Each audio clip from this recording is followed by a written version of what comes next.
The wind was brutal that night. It cut through everything. It cut through jackets and scarves and skin and bone until it reached the kind of cold that sits in your chest and makes breathing feel like work. Christiana did not feel it.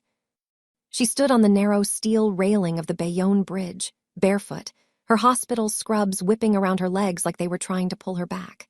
Her shoes sat neatly on the walkway behind her, side by side, toes pointing toward the road. She had placed them there carefully, the way you place shoes by the door when you come home, like she was being polite about it, like she did not want to inconvenience anyone with the mess she was about to make. Her fingers were locked around the cable wire so tight that her knuckles had turned gray. Below her, the water churned black and cold and endless, 150 feet of nothing between her and the surface.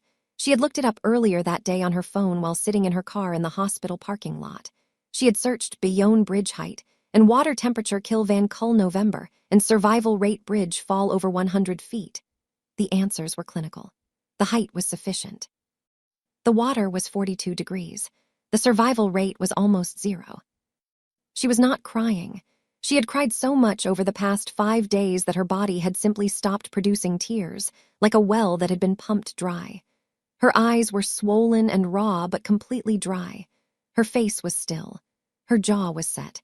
She looked like a woman who had already made her decision and was just waiting for her body to cooperate. A black Escalade came around the curve of the bridge and slowed. Park Dong-soo was in the back seat, mid-conversation on a phone call with a real estate attorney in Seoul. The call was about a zoning issue with a property development in Gangnam. It was the kind of call that required his full attention. Dong-soo gave everything his full attention.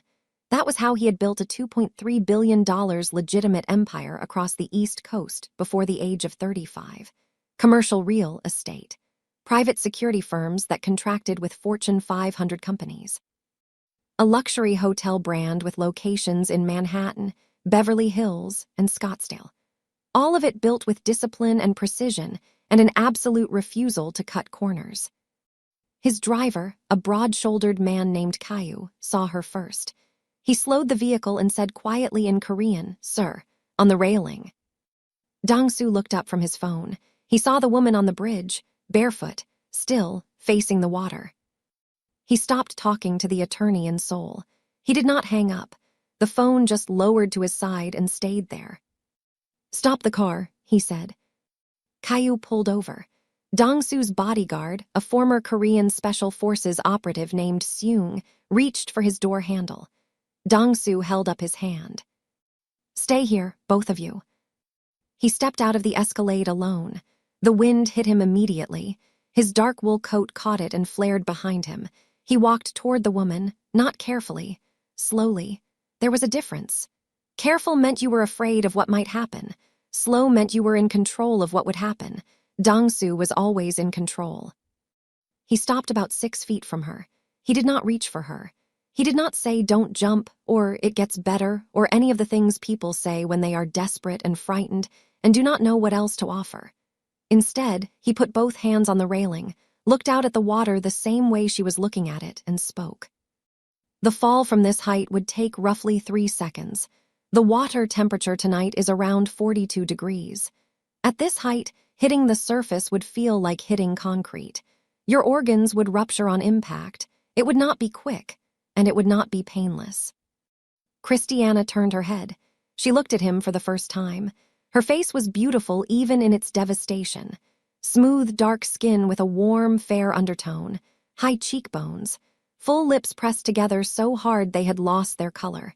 Her eyes were swollen but sharp, intelligent, angry even. She said, "I didn't ask you for a physics lesson." He almost smiled, almost. "No," he said, "you didn't, but I figured you should have accurate information before you make a permanent decision." She turned back to the water. "You don't know anything about me. I know you're standing on the wrong side of a bridge railing at night in November without shoes on. I know you drove here in hospital scrubs, which means you came from a shift, which means you have a job, which means somewhere between clocking out and arriving here, something convinced you that none of it was worth continuing." She did not respond. Her grip on the cable tightened. He said, "I'm not going to grab you. I'm not going to call anyone. I'm going to stand right here because the wind is picking up and I would rather not watch someone die tonight." The wind howled between them. Christiana's story was not dramatic in the way that stories on the news are dramatic. There was no single catastrophic event. It was an accumulation, a slow drowning. She was 27 years old. She had moved from Houston to New York 18 months ago for a fresh start, taking a nursing position at a hospital in the Bronx. She was good at her job. She was the nurse who stayed past her shift, who held elderly patients' hands during the night when their families did not come, who memorized medication schedules without checking the chart because she believed that was what her patients deserved. Outside the hospital, her life was collapsing. Her mother, Grace, back in Houston, had been diagnosed with stage 3 kidney disease. Christiana had been sending every spare dollar home. Then 3 months ago, her older brother, Tobias, had called with a plan. He was starting a delivery business. He just needed her to co-sign a loan. He swore on their mother's life. Christiana had co-signed. Tobias took the $47,000 and vanished. The last anyone heard, he was somewhere in Atlanta. The debt collectors started calling Christiana. Her credit was destroyed. She could no longer qualify for anything. She fell behind on rent. Her landlord filed eviction papers. And then last week, her mother called from Houston to tell her the hospital had moved her off the transplant priority list because the family could not demonstrate the financial ability to cover post-operative care. Christiana had been sleeping in her Honda Civic in hospital parking lots for 5 days. Tonight, after a 16-hour shift, she had driven to the bridge, parked, taken off her shoes, and climbed the railing. She did not tell the stranger any of this, but standing there, with his calm voice cutting through the wind, something cracked. He said, "Whatever brought you to this railing tonight happened to you. It was done to you. And dying right now means that whatever broke you gets to win. Permanently. Without you ever getting the chance to fight back." Her jaw trembled. He extended his hand, not reaching for her, just open, palm up, steady. The wind did not move it. A long moment passed. The water churned below. The cables hummed. Christiana took his hand. He pulled her over the railing gently, and the moment her bare feet touched the concrete of the walkway, her legs gave out. She collapsed against him, shaking so hard it felt like her bones were rattling. He took off his coat and wrapped it around her shoulders. She tried to pull away. He did not step back. He walked her to the Escalade.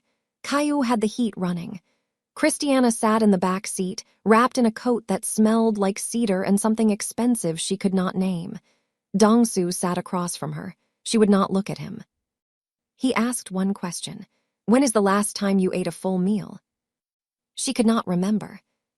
He told Caillou to drive to his building in Jersey City. Christiana started to protest.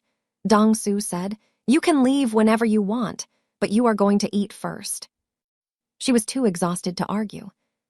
Christiana walked into the penthouse and stopped breathing for a second.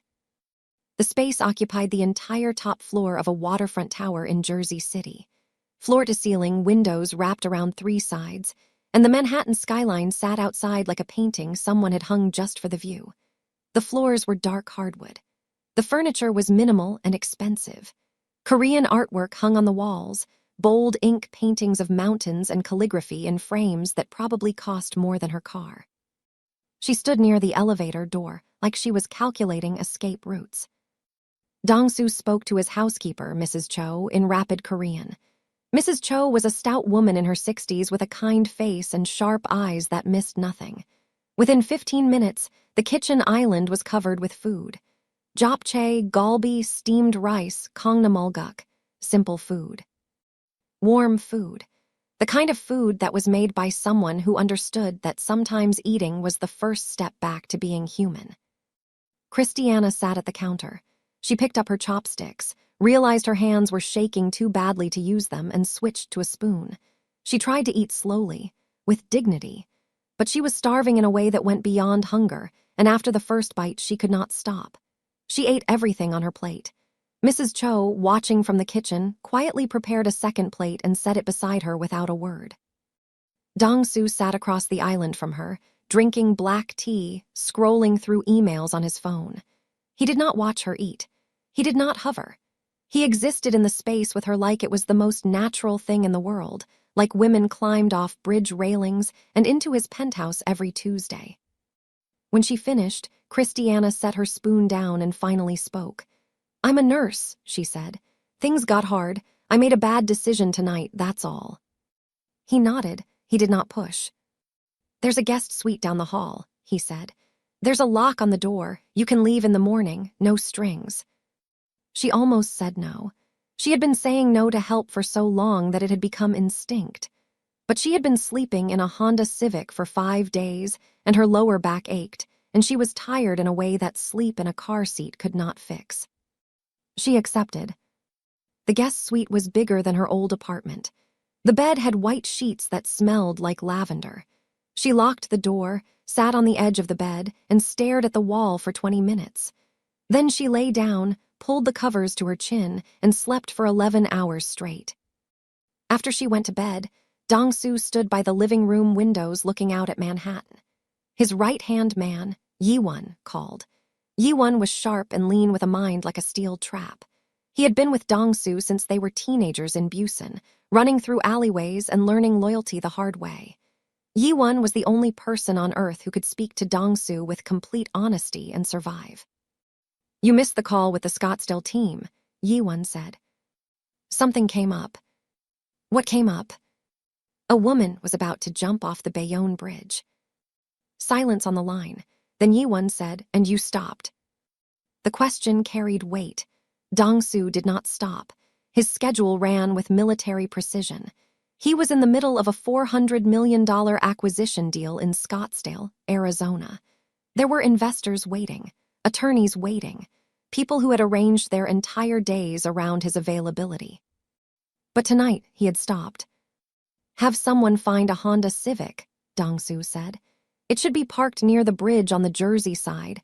Move it to a secure garage, and find out who she is." "Who she is?"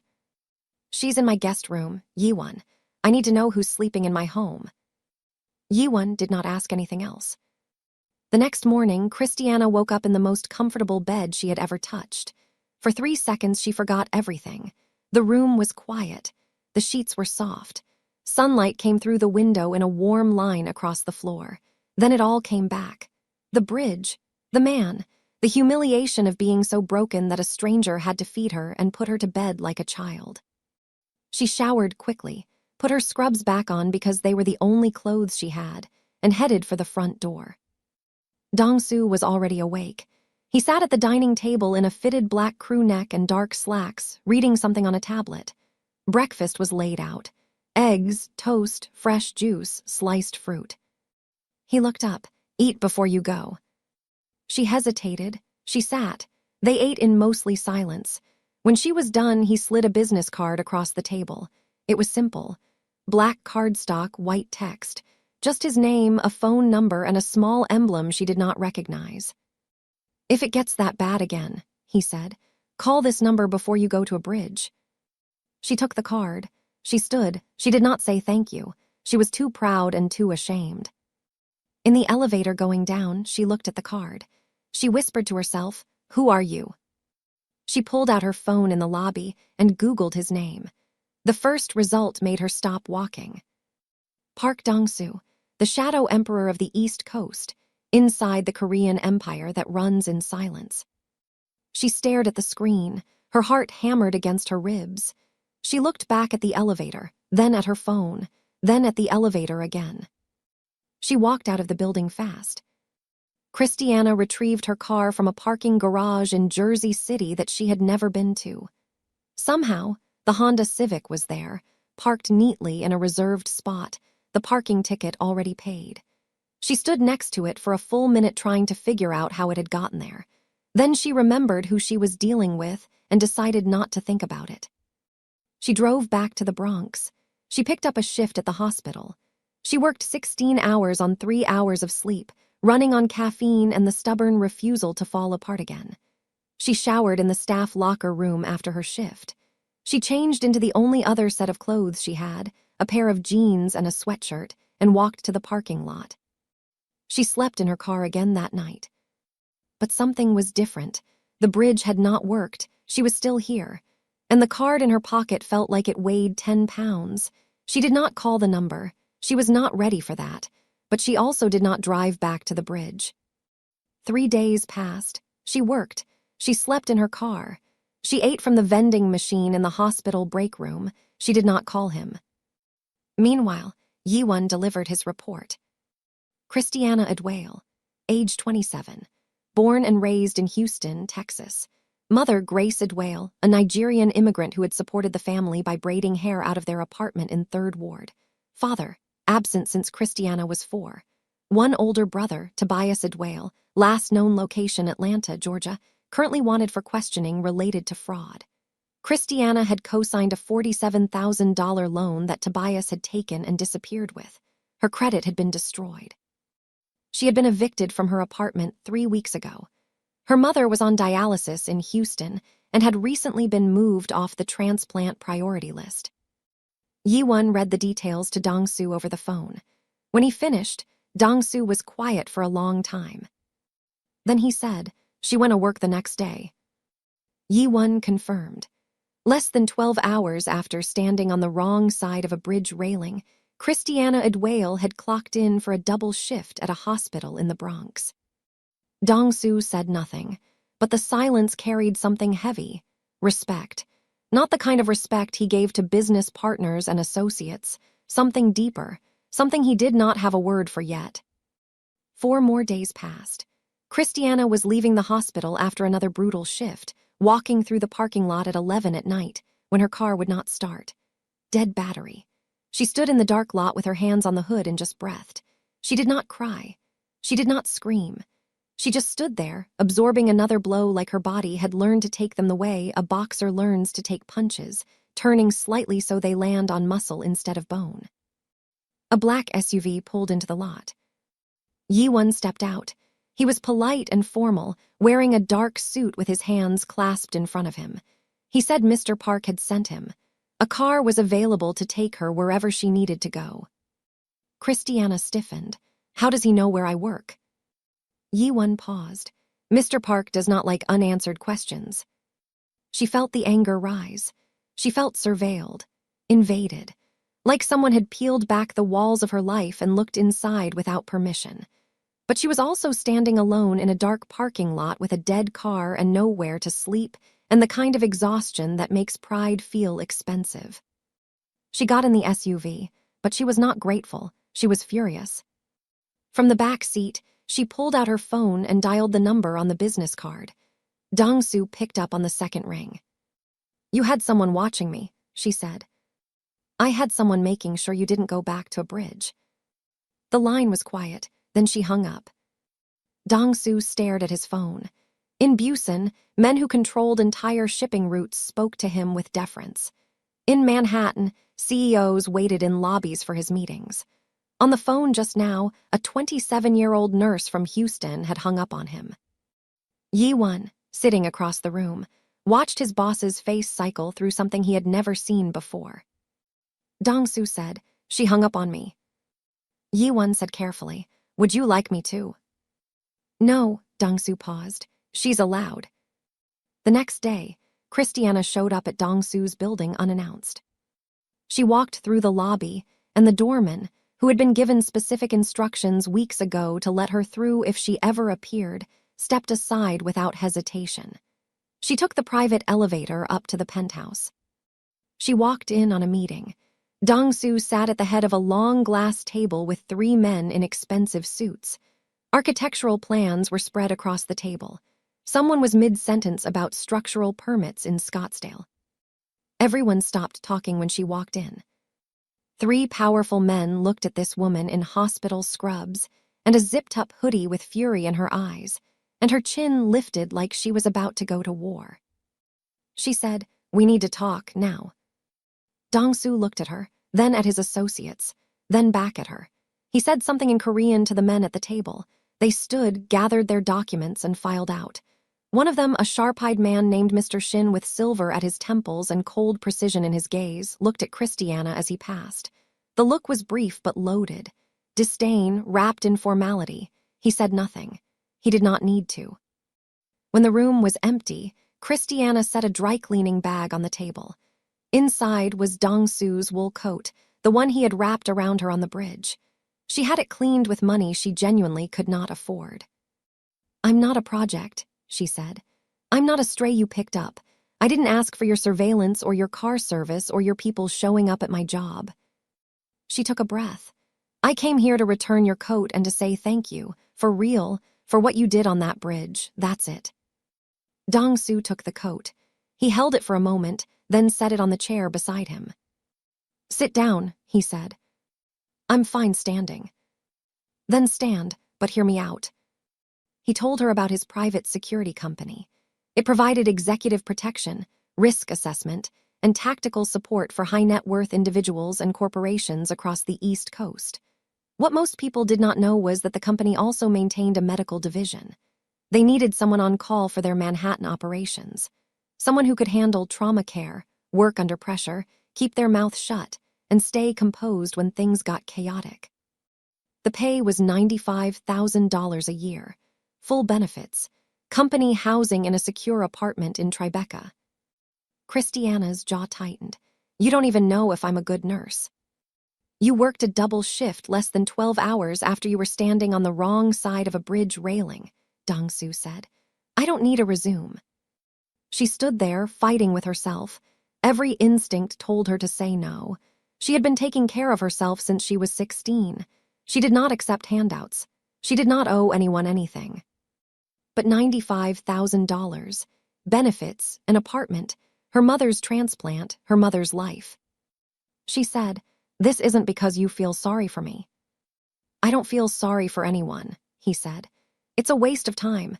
This is because I need someone and you need a job. It's efficient." She stared at him for a long time. Then she said, "Fine, but I work for you, not with you, and you stop having people follow me." Agreed. She took the job. Within a week, Christiana moved into a furnished one-bedroom apartment in Tribeca. It was simple but clean and safe, and had a lock on the door and a full-sized refrigerator and a shower with actual water pressure. The first night, she stood in the middle of the living room and looked around and felt something she had not felt in months. It took her a minute to identify it. It was hope, small and fragile like a match struck in a dark room. She started the job the following Monday. She worked with Dong-su's security teams, providing medical support during high-profile client events, travel operations, and training exercises. She was good at it. She was calm when things escalated, precise with her assessments, and steady in ways that made the men around her take notice. The security team was mostly Korean. They were initially skeptical of her, but within 2 weeks, after she calmly handled a dislocated shoulder during a training drill without flinching, they began to respect her. By the end of the first month, they had started calling her Doc, even though she corrected them every single time. Mr. Shin, however, was a different story. He was Dong-su's chief financial advisor. He had been with the organization for 15 years. He was traditional, rigid, and deeply uncomfortable with Christiana's presence. He never said anything overtly hostile. He was far too smart for that. But he undermined her in small, surgical ways. He questioned her credentials in meetings she was part of. He forgot to include her in security briefings. He made comments in Korean during group conversations. Comments he assumed she could not understand, about outsiders and distractions, and how the organization was losing its discipline. Christiana did not understand every word, but she understood tone. She understood the way a room shifted when Shin spoke. She understood the cold smile he gave her when they crossed paths in the hallway. She did not complain to Dong-su. She handled it the way she handled everything. She was excellent at her job, and she let her work speak louder than Shin's whispers. What she did not know, what no one in the inner circle knew, was that Mr. Shin was not just a traditionalist with an attitude. He was a traitor. For over a year, he had been feeding information to a man named Yoon Tae-hyuk, an elder in the organization's council in Seoul who believed he should be the one leading, not Dong-su. Tae-hyuk was patient. He was strategic, and he was waiting for Dong-su to show a weakness he could exploit.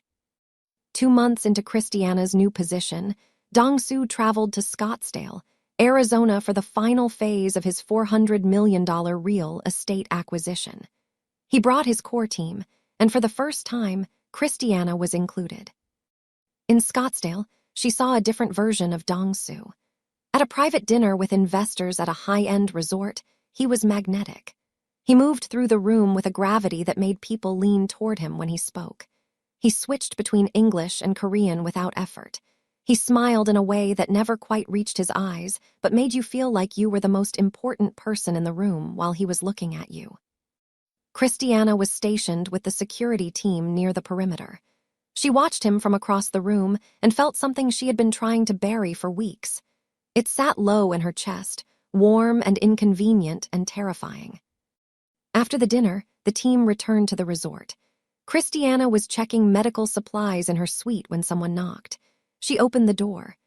Dong-soo stood in the hallway with his right hand wrapped in a cloth napkin spotted with blood. He had shattered a glass after a tense phone call with the Council of Elders in Seoul who were pressuring him to make concessions to Tae-hyuk. She let him in. She sat him at the desk, unwrapped his hand, and cleaned the cut. A shard of glass had sliced across his palm. It was not deep enough for stitches, but deep enough to bleed steadily. She worked in silence. Her hands were steady and warm. He watched them move with the kind of precision he valued above almost everything else. "You have good hands," he said. She did not look up.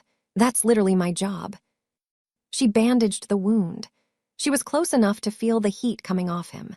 She could smell his cologne, something subtle that she had noticed that first night on the bridge and had never been able to forget.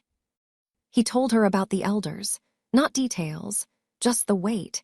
He said he had built everything he owned by walking away from the way things used to be done, and now the old guard wanted to drag him back. He said it like he was talking about the weather, but she could hear the tension underneath. She listened. She did not offer advice or platitudes. She just listened.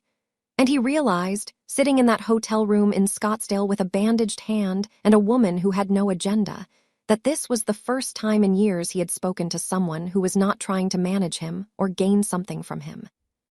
When she finished the bandage, their eyes met. A beat, 2 beats, 3, the air between them changed density. She stepped back. "You should ice that." He nodded. He left. In the hallway, he stopped walking and stood still for a moment, his bandaged hand at his side, and stared at the wall like it owed him an explanation. That night, Christiana video-called her mother in Houston. Grace looked tired but better. The money Christiana had been sending was making a difference. Grace had been moved back onto the transplant consideration list. They talked for an hour. Grace laughed. Christiana laughed. It felt like medicine. Near the end of the call, Grace studied her daughter's face through the screen and said, "Is there someone?" Christiana said, "Mama, stop." Grace smiled. "I know that face, baby." Back in New York, returning from Scottsdale, the team's convoy was moving through Manhattan near the FDR Drive when a dark sedan swerved hard into the lane beside one of the SUVs and sideswiped it at 50 miles an hour. The SUV carrying 2 security team members spun and slammed into the concrete median. The sedan sped off. One of the men, Hyung-kai, had a deep laceration on his arm and was losing consciousness. Christiana was out of her vehicle before it fully stopped.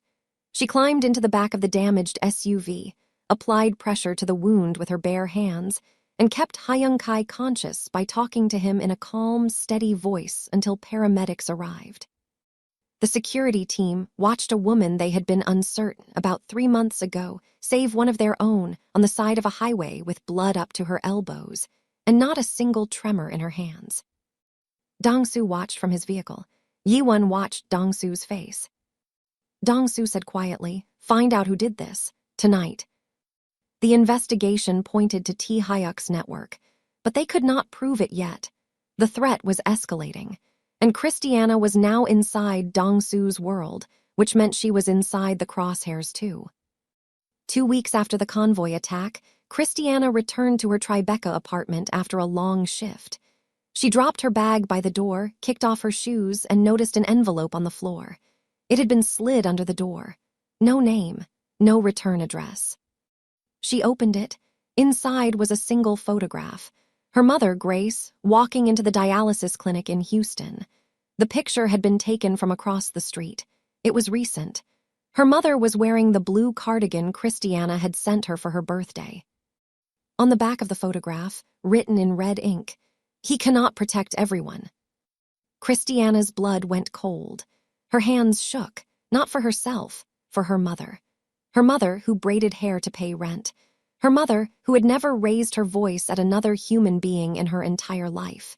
Her mother who was on dialysis 3 times a week and could not run even if she wanted to.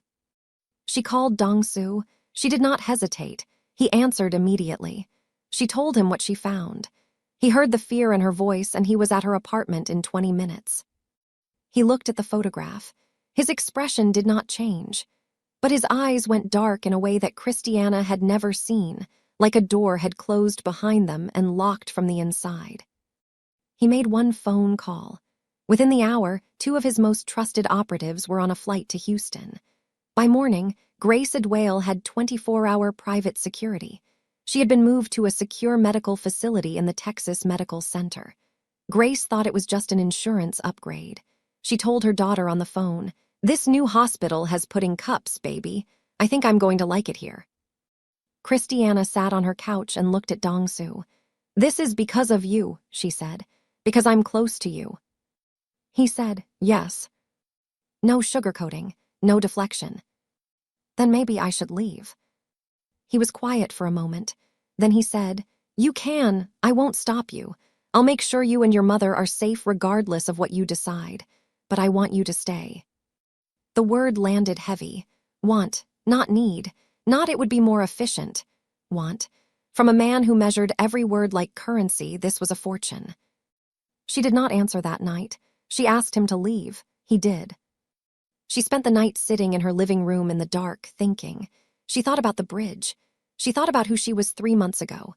A woman with nothing. A woman ready to die. She thought about who she was now.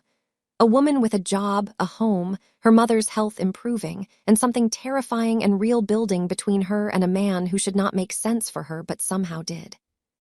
The next morning, she went to his penthouse. He was standing by the windows. She said, "I'm staying, but not because you asked, because I choose to." He nodded, but the relief in his face, which he tried and failed to hide, told her everything. That evening, he invited her to stay for dinner. Not a business dinner, just dinner. Mrs. Cho cooked. They sat at the island and ate and talked like 2 people who had forgotten what it was like to be known by someone. She told him about growing up in 3rd Ward in Houston, about her mother braiding hair from 5 in the morning until 10 at night, about the first time she knew she wanted to be a nurse. She was 9 years old. Her grandmother had a stroke in their living room, and the paramedic who arrived was a young black woman who was calm and sure and unshakable, and Christiana had watched her and thought, "I want to be that." He told her about Busen, about his mother, who died when he was 12, about his father, who loved him the only way he knew how, by preparing him for a world that would try to eat him alive, about the day he decided to take everything his father had built and reshape it into something legitimate, and how half the people he grew up with called him a traitor for doing it. They moved to the terrace. The Manhattan skyline glowed across the river. The night was cold. She shivered. He put his arm around her. She leaned into him. He said, "On the bridge that night, you didn't ask me for anything. You didn't ask who I was. You didn't ask for help. You were just going to disappear." "Why does that bother you?" "Because I've spent my entire life surrounded by people who want something from me. You were the first person I ever met who wanted nothing, not even to live." She looked at him. She touched his face. He closed his eyes. He kissed her, slow, deliberate, like everything he did. She kissed him back. It was warm and certain and felt like a door opening to a room she did not know existed. When they pulled apart, she said, "This is going to complicate things." He said, "Things were already complicated." Over the next several weeks, they grew into each other privately. She still worked her position. She maintained her professionalism during operations. But after hours, she was with him. He started teaching her Korean phrases. She cooked him jollof rice from her mother's recipe, and he ate 3 plates and asked Mrs. Cho to get the recipe, and Christiana said absolutely not. This is classified information. They were careful in public, but the inner circle noticed. Yi-won accepted it quietly. The security team respected Christiana too much to gossip, but Mr. Shin watched with growing urgency. He reported the relationship to Yoon Tae-hyuk in Seoul. Tae-hyuk's response was calm.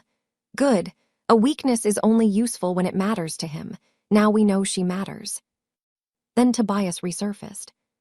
Christiana got a call from an unknown number. It was her brother. He was in Atlanta. He was crying. He said he was in trouble. He had lost the loan money gambling and now owed dangerous people. He said he was sorry. He said he needed help. Christiana held the phone and felt the ground crack beneath her. This was the man who stole $47,000 from her. The man whose betrayal sent her to a bridge railing at night. But he was also her brother, her mother's son. The boy she used to share a bed with in their cramped apartment in 3rd Ward when the power got shut off and they had to sleep close to stay warm. She told Dong-soo. He listened without interrupting. Then he said, "What do you want to do? Not what you think you should do. What do you want?" She said, "I want him to face what he did, but I don't want him dead in a ditch somewhere." Dong-soo sent Yi-won to Atlanta. Yi-won located Tobias in a rundown apartment complex, assessed the situation, and discovered he owed money to a mid-level loan shark. Dong-soo had the debt settled, not forgiven, transferred. Tobias now owed Dong-soo, and Yi-won made it clear in person that the debt would be repaid through honest work, accountability, and making things right with his sister. There would not be a second chance. Tobias, sitting across from Yi-won in that apartment, understood immediately that he was dealing with people who did not make threats they were not willing to keep. He agreed to everything. Back in New York, Mr. Shin made his move. He arranged a meeting with Dong-soo under the pretense of discussing financial irregularities in the Scottsdale deal. During the meeting, with other senior members present, Shin suggested that Christiana might be a security liability. Her background, her brother's criminal connections, her access to sensitive operational information. Dong-soo listened without expression. Then he said, "Are you questioning my judgment, Mr. Shin?" Shin backed down immediately, but the words were already in the room. Other men had heard them. The seed was planted, not in Dong-soo's mind, but in the air around him. Shin was poisoning the well drop by drop. Then Tae-hyuk flew to New York. He requested a formal sit-down with Dong-soo, a meeting of respect between an elder and the current leader. Dong-soo agreed because refusing would signal weakness. The meeting took place at a private estate in Alpine, New Jersey, one of the wealthiest zip codes in America. Tae-hyuk was polite, almost warm. He praised Dong-soo's business success. He said the organization was proud. Then he made his demand. He wanted a seat on Dong-soo's board of directors, formal influence over the legitimate businesses. He framed it as the old generation guiding the new. Dong-soo knew exactly what it was. If Tae-hyuk got a board seat, he would get access to finances, contracts, and decisions. He could dismantle everything from the inside. Dong-soo declined, respectfully, firmly. Tae-hyuk's warmth evaporated. "You have forgotten where you come from," he said. "Your father would be ashamed." Dong-soo did not flinch. "My father is dead because he trusted men like you. I won't make the same mistake." The meeting ended. Tae-hyuk left, and within 48 hours, confidential financial documents from the Scottsdale acquisition were leaked to a competing real estate firm. The deal, worth $400 million, was suddenly in jeopardy. The leak came from inside. Yi-won worked around the clock. He traced encrypted communications. He followed digital trails through layers of security, and he found it. Every thread led back to Mr. Shin. Shin had been working with Tae-hyuk for over a year. He was responsible for the leaked documents. He was responsible for the convoy attack, and he was responsible for the photograph of Graced Whale that had been slid under Christiana's door. Dong-soo sat alone in his office, looking at the evidence on his screen. Shin had been with the organization for 15 years. He had sat at Dong-soo's table, eaten his food, shaken his hand.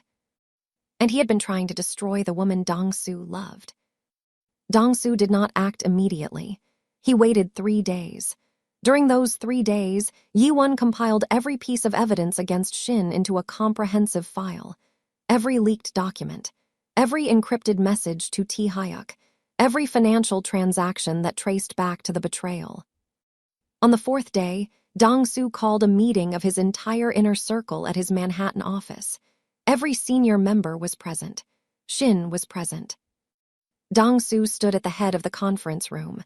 Behind him, a screen displayed the organization's emblem. He was calm, not the calm of a man who has made peace with something, the calm of a man who has made a decision and is simply executing it. He began presenting the evidence, document by document, message by message, transaction by transaction.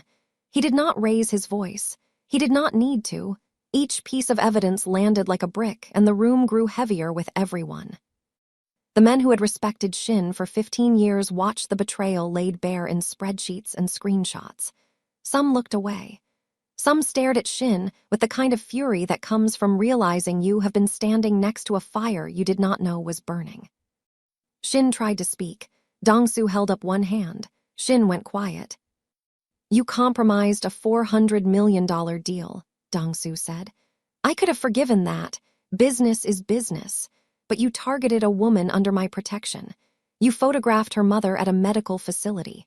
You tried to use the people I care about as weapons against me." He stepped closer to Shin. The room was completely silent. "You're done, not just here. Everywhere. Every professional contact you have, every bank account, every relationship you've built using my name and my resources, I will dismantle all of it. You will leave this building with nothing. And you will not set foot in any city where my name carries weight." Shin was escorted out by security. He did not resist. He knew what Dong-soo was capable of, not violence, but something worse.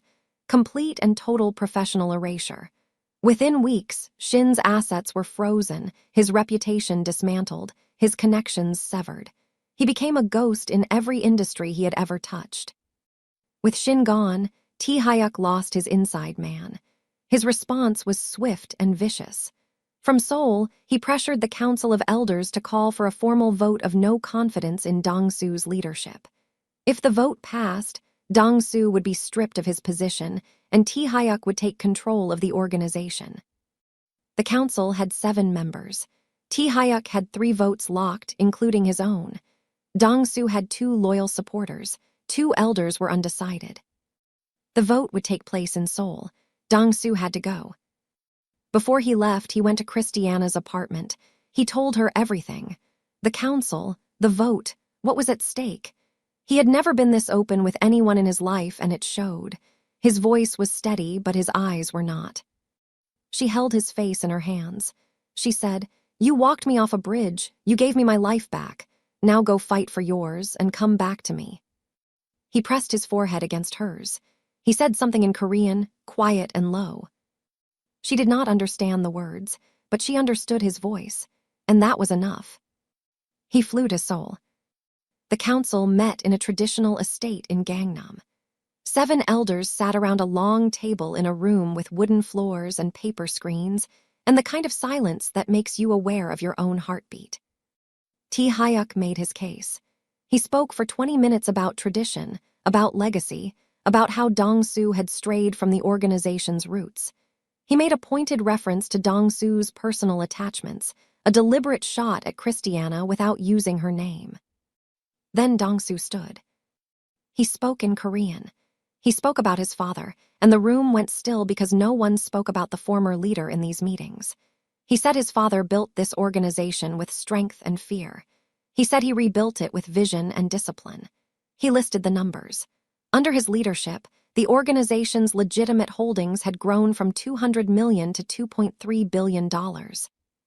Every member had health care, legal protection, and a future that did not end in a cell or a coffin. He had done that, not with tradition, with evolution. Then he paused, and he revealed his leverage. He presented evidence, compiled by Yi-won's forensic accountants, that Tae-hyuk had been embezzling from the organization's legacy fund for 7 years. $12 million rooted through shell companies in Singapore. The evidence was meticulous, irrefutable. The room erupted. The undecided elders looked at Tae-hyuk with horror. Even his allies shifted uncomfortably. The vote was called, 5-2, in Dong-su's favor. Tae-hyuk was stripped of his elder title, expelled from the organization. 15 years of scheming and positioning, gone in one afternoon. He stood, humiliated, shaking. He looked at Dong-su across the table and said, "This is not over." Dong-su met his eyes. "Yes, it is." Dong-su's plane landed at Teterboro Airport in New Jersey just after sunrise. The sky was turning gold over the Manhattan skyline. Yi-won was waiting on the tarmac, hands clasped behind his back, looking like he had not slept in 3 days, which he had not. Dong-su came down the steps. He looked tired in a way that went beyond jet lag. He looked like a man who had been carrying something heavy for a very long time and had finally set it down. He asked one question, "Is she safe?" Yi-won nodded. Then he said, "She called 4 times while you were in the air. She didn't leave voicemails. She just called and hung up." Dong-su almost smiled. He went straight to Tribeca. Christiana opened her door. She was wearing sweatpants and a nursing school t-shirt, and her braids were pulled up in a loose knot on top of her head. She had clearly not slept. Her eyes searched his face like she was reading test results. He said, "It's done." She pulled him inside. She held him. He held her back, tight, like she was the first solid ground he had touched in weeks. 3 weeks later, Grace Adwale underwent a successful kidney transplant at Houston Methodist Hospital. Christiana flew to Houston and sat in the waiting room for 6 hours, praying to a God she had been angry at for a long time. When the surgeon came out and said the transplant had gone well, Christiana put her face in her hands and wept. Grace recovered beautifully. She was stubborn about her physical therapy in a way that made the nurses laugh and the doctors sigh. During her hospital stay, she met Dong-su for the first time through a video call. He was polite, almost formal, sitting in his penthouse with his posture straight and his hands folded. Grace studied his face through the screen for a long moment. Then she said, "You're the one who found my daughter." "She found herself," he said. "I just happened to be nearby." Grace smiled slowly. "MMHMM, you're smooth. I'm watching you, young man." Christiana covered her face with her hands. Dong-su laughed. A real laugh, full and warm and unexpected. It was the first time Christiana had ever heard it, and it changed something in the room, like a window opening in a house that had been closed up too long. In Atlanta, Tobias was 3 months into an honest job, warehouse logistics for one of Dong-su's supply chain companies. He was sober. He showed up on time. He was paying back his debt in small, steady amounts. He was not fixed. He was not whole. But he was trying, and for the first time in years, trying was enough. He called Christiana on a Sunday morning. He did not ask for forgiveness. He said, "I know what I did almost cost you your life. I have to live with that every single day. But I'm trying to become someone you don't have to be ashamed of." Christiana cried. She said, "Just keep going, Tobias. That's all I need from you." 6 months after Christiana had stood on the railing of the Bayonne Bridge, Dong-su's organization hosted a private reception at their luxury hotel in Beverly Hills. The event celebrated the successful closing of the Scottsdale acquisition, which Dong-su had personally renegotiated and closed for $415 million, more than the original price, because Park Dong-su did not just recover from setbacks. He profited from them. Christiana attended, not as a staff member, not as a medical contractor. She walked in at Dong-su's side in a deep emerald gown, her long braids swept elegantly over one shoulder, gold earrings catching the light. She was radiant in a way that had nothing to do with the dress and everything to do with the fact that she was standing in a room full of powerful people, and not one part of her felt small. The guests, investors, executives, and members of the organization greeted her with genuine respect, not because Dong-su demanded it, though he would have, because she had earned it. She had saved a man's life on the side of the FDR Drive with blood on her hands and steadiness in her voice. She had stood firm when she was threatened. She had never once used Dong-su's power or money for herself. Dong-su gave a brief speech. He thanked his team. He talked about what it meant to build something that outlasts the people who try to tear it down. Then he paused. He looked across the room at Christiana, who was standing near the back, trying not to draw attention, the way she always did. He said, "And I want to thank the person who reminded me what it looks like to fight for your life. Not because it's easy, but because it's worth it." The room applauded. Christiana's eyes glistened. She did not look away from him. She could not. Later that night, after the reception had thinned, Dong-soo found Christiana on the terrace. She was leaning on the railing, looking out at the Beverly Hills skyline. Leaning on a railing. But this time she was on the right side. This time she was not looking down. She was looking out. At a city full of light and possibility and a future she had almost thrown away on a cold night in November. He stood beside her. He reached into his jacket and pulled out a small velvet box. He did not get on one knee. That was not who he was. He set the box on the railing between them and opened it. Inside was a cushion-cut diamond in a simple platinum band. Beautiful, elegant, chosen with care. "I've negotiated deals worth hundreds of millions of dollars," he said. "I've faced down men who wanted to destroy everything I built. None of that made me nervous." He looked at her. "This makes me nervous." She looked at the ring, then at him. "Park Dong-soo, are you asking me to marry you?" "I'm asking you to stay, permanently, officially, legally." She laughed, a real laugh, full and bright with tears sliding down her cheeks. "You couldn't just say, 'Will you marry me?' like a normal person." "I've never been a normal person." She took the ring out of the box. She put it on her own finger. She looked at it. She looked at him. "Yes." He pulled her close. She pressed her face against his chest and listened to his heartbeat, steady and strong and certain, the way it had been on the bridge that night when he stood beside her and refused to leave. They stood together on that terrace with the city glowing beneath them and the night stretched wide and open above them. Two people who had found each other at the exact moment they were not supposed to. A man who stopped his car on a bridge because something told him to. A woman who took his hand because something told her to live. Neither of them was standing alone anymore, and neither of them ever would again.